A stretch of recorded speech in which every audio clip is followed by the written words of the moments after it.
Just study hard, get your degree, and you will get a job in no time. That's what they all say. But what nobody actually tells you is that entry level jobs don't really exist anymore.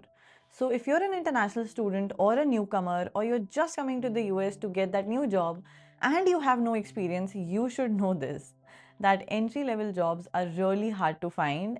And it's coming from my own experience of applying to thousands of jobs after graduation, even though when I had a solid 5+ years of tech experience. And I've seen so many other students who go through the same struggle to get a job at entry level, but all they get is ghosted by the recruiters. So what's really going to happen is that you're going to apply to like a lot of jobs in your field and you're going to get a lot of rejections and you will start to doubt yourself, but don't do that. Just know that this is the big entry level job lie that exists, and this video is here so that we can set some real expectations and what are some of the actual ways to fix this and find a job for ourselves. So when I graduated after my master's in 2023, I think I was very determined to get a job because I had spent everything I had in my education. So I didn't give up until the last moment, and finally I was able to get a few offers in hand with the strategy that had worked for me to get hired. But I remember like applying every day on like LinkedIn, Indeed, Dice for almost like 1 year straight, and whatever portal I could find, just applying like day in, day out, after my class, before my class, as soon as I got up in the morning, after, before my gym, and then just even applying on weekends. So this had become like a ritual for me. So I worked on my resume also multiple times, and I took the help of like career counselors and didn't miss any networking event to connect with people. So worked really hard and I was finally able to win. But I also realized that almost every immigrant struggles with this and has that same disbelief that getting a job in the US is very, very easy. So the biggest myth is that entry level means no experience is needed and you just have to have that basic qualifications and that degree to find a job. But the reality check is that over 70% of entry level jobs in the US require 1 to 3 years of experience. So if you're just fresh out of school, even though you're the smartest kid in the room, but if you have that one constraint of needing sponsorships, just know that you need to work 2-3 times harder than everyone else to find certain other ways to get that experience in hand. So just to give you that proof, look at this entry level role and how it's listed here, that it requires proven experience and 1 to 3 years of experience. And even if I type like entry level, we can see that not many jobs come up anyway. So that shows that entry level jobs actually do not even exist in a lot of fields. So I would say that go ahead and check in your field and find like what's the norm, and then decide your education strategy or your job hunting strategy from there.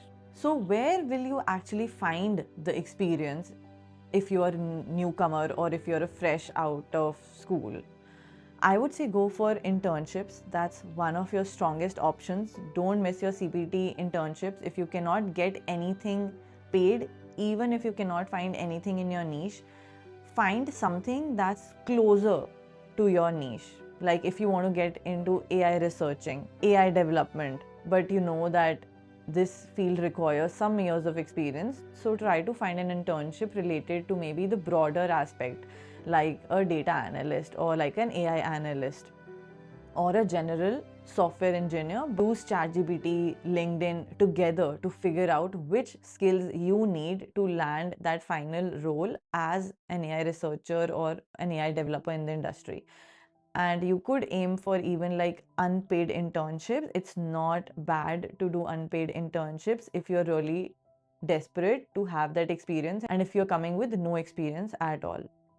So do a shadow project in the company you really want to work for, and then with good performance, you never know, you can work your way up within that field that you truly want to work for.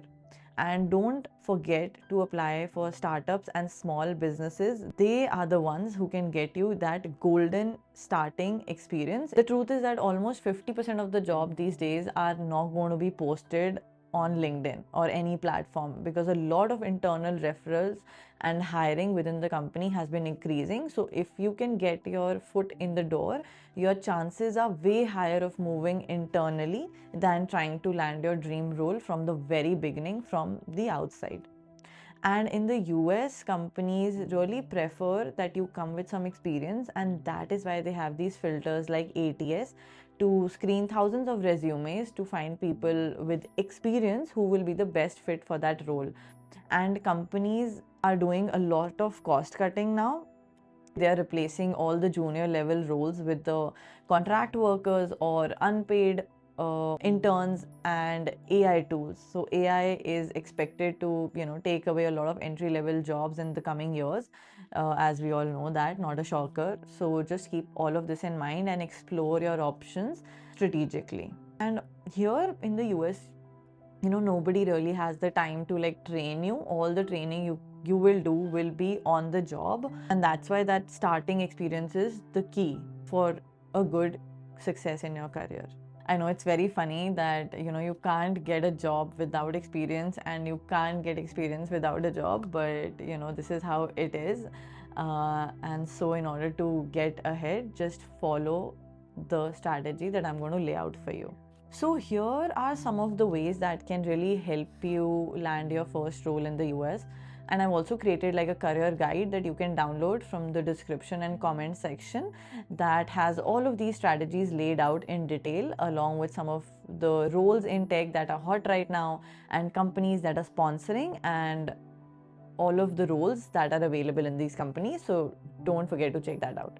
Yeah, so like I mentioned, make your resume ATS friendly. Just use that standard, plain, boring formatting. No need to go all crazy unless you are really handing off that resume to the recruiter in person in an event. Otherwise, it makes no sense to spend time on beautifying it, adding your picture, and coloring it in different ways. Nobody will care about it. But yes, if you like really want to get into a company and you can create different variations of that one job that you're really interested in, that might also be a good way to just experiment and see which resume will fit the best for that specific job.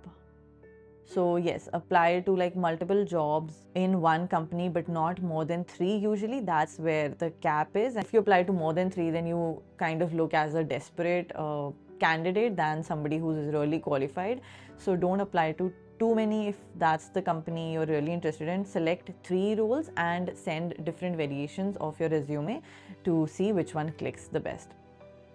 And honestly, now like applying online also doesn't work for many people, because within an hour you see that jobs will have like 100 to 200 applications submitted. So either you have to apply really fast, you have to be in the top 10 or 20 people who are submitting for that role, otherwise you almost have negligible chances of getting your resume scanned.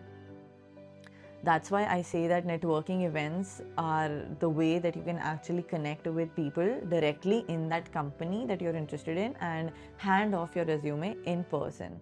And especially, if your school is organizing or your university is organizing the networking event, it's most likely that a lot of like good CEO or C will be present in that company. Like in my university, it was very common in the networking event to just meet VPs and head of product marketing to be present, which actually gave me a lot of insight into what's going on and how the company is doing. So it was really easy for me to decide, like which companies are good to apply for right now and like just get in the door. And I think one other thing that, people get confused with networking is that you really have to do that small talk and just, with like no purpose.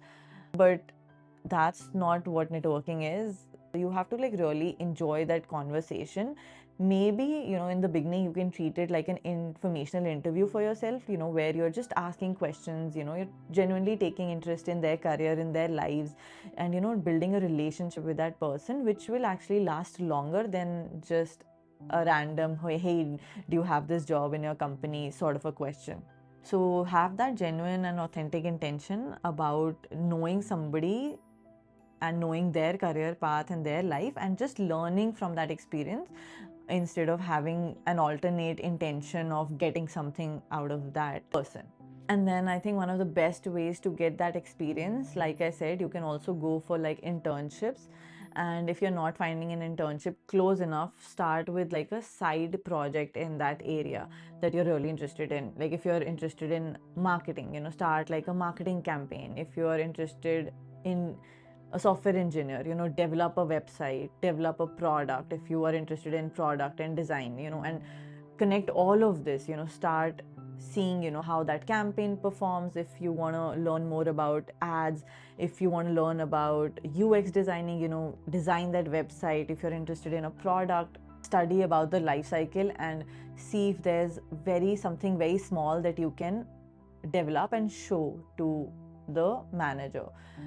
Don't just focus on getting certifications. I would say that's also very important in the initial stages to get you that credibility and that credential. But showing actual proof is even more important than just having that certification.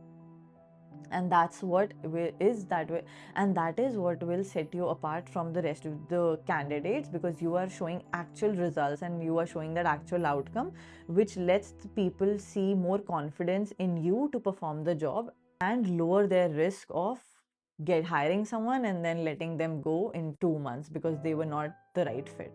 And while you're in your masters, and you're new, getting that first hand experience, try to focus on these 3 very important questions so that it brings more clarity in yourself. First is like what you really want to do. Second is who you are, what you solve.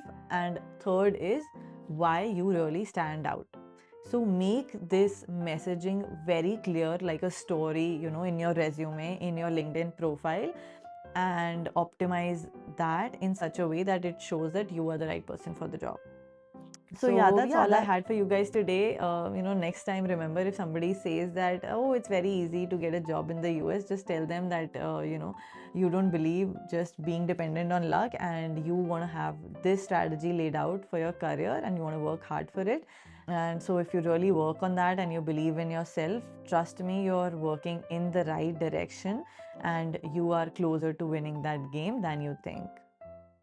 And yes, if you like this video, share in the comments, what's the hardest part of the job in your journey. And if you have any questions for me, and if you want to know more about a specific topic, let me know. I would be happy to create a video on that.